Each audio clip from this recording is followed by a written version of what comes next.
আটা দিয়ে বানানো নতুন কোনো কিছু ইউনিক নাস্তা বানাতে চাইলে এই আটা আর পেঁয়াজের কচুরিটা বানিয়ে খেতে পারেন। বানানো যেমন তাড়াতাড়ি হয়ে যায়, খেতেও কিন্তু খুব টেস্টি হয়, আর তেমন কোনো ঝামেলাও নেই বানানো। আটার এই কচুরি বানানোর জন্য আমি নিয়ে নেব মেজারমেন্ট কাপে 3 কাপ মতো আটা। আপনারা চাইলে পুরোটা ময়দা দিয়েও করতে পারেন, কিংবা অর্ধেক আটা কিংবা অর্ধেক ময়দাও নিতে পারেন। তবে আজকে আমি পুরোটাই আটা দিয়ে বানিয়ে দেখাবো। এই তো 3 কাপ মতো আটা নিয়ে নিয়েছি। এবার মাঝখানটা একটু ফাঁকা করে নেব, যেহেতু এটার মধ্যে কিছু মশলা অ্যাড হবে।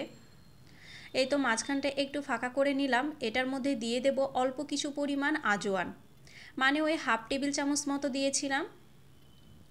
এবার দিয়ে দেব হাফ টেবিল চামচ মতো হলুদ গুঁড়ো, আর টেস্ট অনুযায়ী লবণ। লবণটা অবশ্যই টেস্ট অনুযায়ী দেবেন।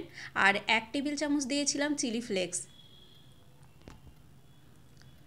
এখানে দিয়ে দেব কিছুটা পরিমাণে ধনিয়া পাতা কুচি, ওই আন্দাজ মতো আপনারা ধনিয়া পাতা কুচিটা দিয়ে দেবেন। আর দিয়ে দেব 2 থেকে 3 টেবিল চামচ সাদা তেল। আমি ওই 3 টেবিল চামচ মতো সাদা তেল দিয়েছিলাম। এই কচুরিটা খেতে কিন্তু ভীষণ টেস্টি হয়, আপনারা একবার হলো বাড়িতে বানিয়ে খেয়ে দেখতে পারেন। এবার শুকনো উপকরণগুলোকে ময়দার সঙ্গে মানে আটার সঙ্গে খুব ভালো মতো মিশিয়ে নিতে হবে। এই তো আটার সঙ্গে খুব ভালো মতো মিশিয়ে নিচ্ছি। এবার অল্প অল্প জল দিয়ে একটা সফট ময়দার ডো বানিয়ে নিতে হবে। এই জলটা কিন্তু গরম না, ঠান্ডা জলই দিতে হবে। ঠান্ডা বলতে আমরা যেরকম নর্মাল জল খাই ওই রকমই দিতে হবে, একদম ফ্রিজে ঠান্ডা জল না, কিংবা গরম জলও দেওয়া যাবে না। আর ময়দাটা বেশি মানে আটাটা বেশি শক্ত করা যাবে না, আবার খুব বেশি নরমও যেন না হয়। এইরকম একটা সফট ডো বানিয়ে এটাকে আমি রেখে দেবো এক সাইডে। যতক্ষণ না ভেতরের পুরটা রেডি হয় আমি ততক্ষণই রেস্টে রেখেছি, মানে 10 মিনিট 15 মিনিট এইরকম যে রেস্টে রাখতে হবে সেটা কোনো ব্যাপার না। আমি পুরটা ওইদিকে রেডি করতে করতে যতক্ষণ রাখা যায় আমি ততক্ষণই রেখেছি। এইদিকে একটা প্যান নিয়ে নিয়েছি, প্যানের মধ্যে দিয়ে দেব 3 থেকে 4 টেবিল চামচ সর্ষের তেল। আপনারা চাইলে পুরটা কিন্তু সাদা তেলও রেডি করে নিতে পারেন। আমি সর্ষের তেল নিয়েছি। হাফ টেবিল চামচ দিয়ে দিলাম গোটা জিরে, 1 টেবিল চামচ মৌরি, আর দিয়ে দেব হাফ টেবিল চামচ কালো জিরে। এখানে কিন্তু আমি হিং দিয়েছিলাম অল্প পরিমাণে, সেটা পরে দিয়েছিলাম, দেখানো হয়নি, স্কিপ হয়ে গিয়েছে। গ্যাসের আঁচটা লো ফ্লেমে রেখে অল্প আছে এগুলোকে প্রথমে আমি ভেজে নেব। এই তো ভেজে নেওয়া হয়ে গিয়েছে। এবার দিয়ে দেব হাফ টেবিল চামচ আদা বাটা, হাফ টেবিল চামচ রসুন বাটা, মানে ওই হাফ টেবিল চামচেরও কম পরিমাণে দিয়েছি, যেহেতু আমি পরিমাণে কম বানাচ্ছি। আর এখানে দিয়ে দেব মিডিয়াম সাইজের দুটো আমি কোচানো পেঁয়াজ। পেঁয়াজটাকে একদম ছোট ছোট করে কুচিয়ে নেবেন। আর দিয়েছিলাম 3টে কাঁচা লঙ্কা, ঝালটা আপনাদের পছন্দ মতো দেবেন, আমি 3টে দিয়েছিলাম। এবার গ্যাসের আঁচটা মিডিয়াম ফ্লেমে রেখে পেঁয়াজগুলোকে কিন্তু একদম বেরেস্তার মতো করে ভেজে নেওয়া যাবে না, ওই 1 থেকে 2 মিনিট মতো আমি এইরকম ভেজে নিয়েছিলাম। এই তো 1 থেকে 2 মিনিট মতো এইরকম ভেজে নেওয়ার পর এবার যে রেগুলার আমরা মশলাগুলো ব্যবহার করি সেই মশলাগুলোই দেবো। হাফ টেবিল চামচ দিয়েছিলাম হলুদ গুঁড়ো, হাফ টেবিল চামচ জিরের গুঁড়ো, আর দিয়ে দেবো হাফ টেবিল চামচ ধনিয়া গুঁড়ো। আর এখানে টেস্ট অনুযায়ী লবণটা দিয়ে দেবেন। লবণটা একটু বুঝে দিবেন, যেহেতু আটার সঙ্গে লবণটা মাখানো আছে। এবার মশলাগুলোকে গ্যাসের আঁচটা লো ফ্লেমে রেখে হালকা আঁচে একটু ভেজে নিতে হবে, জল দেওয়া যাবে না। আমি অল্প একটু ভেজে নিয়েছিলাম। দিয়ে দিলাম কিছুটা পরিমাণে ধনিয়া পাতা কুচি।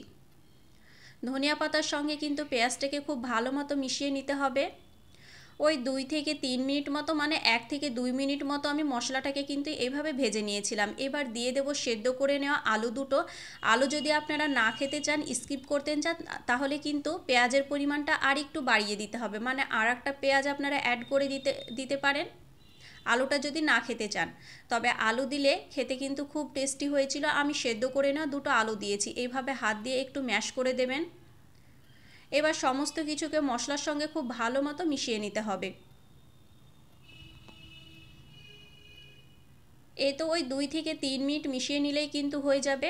আমি গ্যাসের আঁচটা মিডিয়াম ফ্লেমে রেখে ওই 2 থেকে 3 মিনিট খুব সুন্দর মতো করে কিন্তু মশলার সঙ্গে মিশিয়ে নিয়েছিলাম আলুটাকে। এই তো আমার খুব ভালো মতো কিন্তু মেশানো হয়ে গিয়েছে। এবার এটাকে নামিয়ে এক সাইডে রেখে দেব। আর এই দিকে কিন্তু আমার আটাও কিন্তু খুব ভালো মতো সেট হয়ে গিয়েছে। আমি আর একটু মেখে নিলাম। এই তো খুব সুন্দর মতো করে মেখে নিয়ে একটা পিঢ়ার ওপর এইরকম আমি রোলিং করে নেব। এইরকম রোল করে নিয়ে ছোট ছোট ভাগ করে এবার এটাকে পিস করে নিচ্ছি। একটু মোটা করে করবেন, কচুরিগুলো কিন্তু একটু মোটা হলেই দেখতে ভালো লাগে আর খেতেও ভালো লাগে। আমি একটু মোটা করে কেটে নিয়েছিলাম। সমস্ত লেচিগুলো কেটে নেওয়া হয়ে গিয়েছে। এইরকম ছোট ছোট করে আমি লেচিগুলো গোল করে নিয়ে একটা লেচি নিয়ে নিলাম। দেখলেই বুঝতে পারবেন আমি কিন্তু একটু মোটা করে নিয়েছি লেচিগুলো।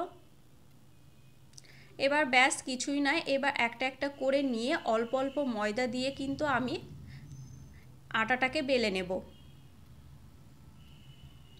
এরকম অল্প অল্প আটা ছিটা দিয়ে দিয়েছি। আপনারা চাইলে কিন্তু তেল দিয়েও মেখে নিতে পারেন। অল্প একটু বড় করে নিয়ে এই তো অল্প অল্প পুর দিয়ে দিতে হবে ভেতরে। এবার পুরটা দেওয়ার পর খুব সুন্দর মতো করে কিন্তু মুখটাকে এইরকম সিল করে নিতে হবে। খুব ভালো মতো সিল করে নিয়ে এবার হালকা হাতে এটাকে বেলে নিতে হবে। একদম হালকা হাতে বেলে নেবেন, বেশি প্রেস দিয়ে চাপ দিয়ে বেলবেন না, তাহলে কিন্তু ভেতরের পুরটা একদম বাইরে বের হয়ে চলে আসবে। যেহেতু এটা আটা দিয়ে বানানো একটু নরম হয়, সে কারণে কিন্তু বেশি চাপ দিয়ে একদমই বেলা যাবে না, আর বেশি করার একদমই বড় করার একদমই প্রয়োজন নেই। অল্প একটু বড় করলেই হবে, যেহেতু কচুরি একটু মোটাই হয়। দেখুন খুব সুন্দর মতো করে কিন্তু আমার রেডি হয়ে গিয়েছে। এক এক করে সমস্ত কচুরিগুলো আমি ওইভাবেই বানিয়ে নেব। এই তো এক এক করে সমস্ত কচুরিগুলো আমি সেমভাবে রেডি করে নিয়েছিলাম। সবগুলো বানিয়ে আমি এভাবে রেখে দিয়ে এবার এক এক করে ভেজে নেব। এইদিকে আমি একটা প্যানে সাদা তেল বসিয়ে দিয়েছি। তেলটাকে কিন্তু খুব ভালো মতো গরম করে নেবেন। তেলটাকে খুব ভালো মতো গরম করে নিয়ে গ্যাসের আঁচটা হাই ফ্লেমে রেখে কিন্তু এগুলোকে ভেজে নিলেই হয়ে যাবে। ওপর থেকে যখন লাল লাল কালার চলে আসবে তাহলেই ভাজা হয়ে যাবে। আমি গ্যাসের আঁচটা হাই ফ্লেম করে দিয়ে খুব সুন্দর মতো করে কিন্তু ভেজে নিয়েছিলাম। আপনারা একবার হলো এভাবে বানিয়ে খেয়ে দেখবেন, খেতে কিন্তু ভীষণ টেস্টি হয়েছিল। এই তো খুব সুন্দর মতো করে দেখুন আমার কিন্তু ভেজে নেওয়া হয়ে গিয়েছে। এক এক করে সমস্ত কচুরিগুলো আমি এভাবেই ভেজে নেব। আর রেসিপিটা যদি আমার ভালো লাগে অবশ্যই লাইক করে কমেন্ট করে বলে যাবেন যে কেমন হলো। আর বাড়িতে বানালে আমাকে কমেন্ট করে জানাতে ভুলবেন না যে খেতে কেমন হয়েছিল। দেখুন পুরটা কিন্তু খুব সুন্দর মতো করে হয়েছে, যেহেতু অতিরিক্ত গরম ছিল আর ধোঁয়া উঠছিল, আপনারা দেখলেই বুঝতে পারবেন আমার কিন্তু ভাঙতে খুব প্রবলেম হচ্ছিল।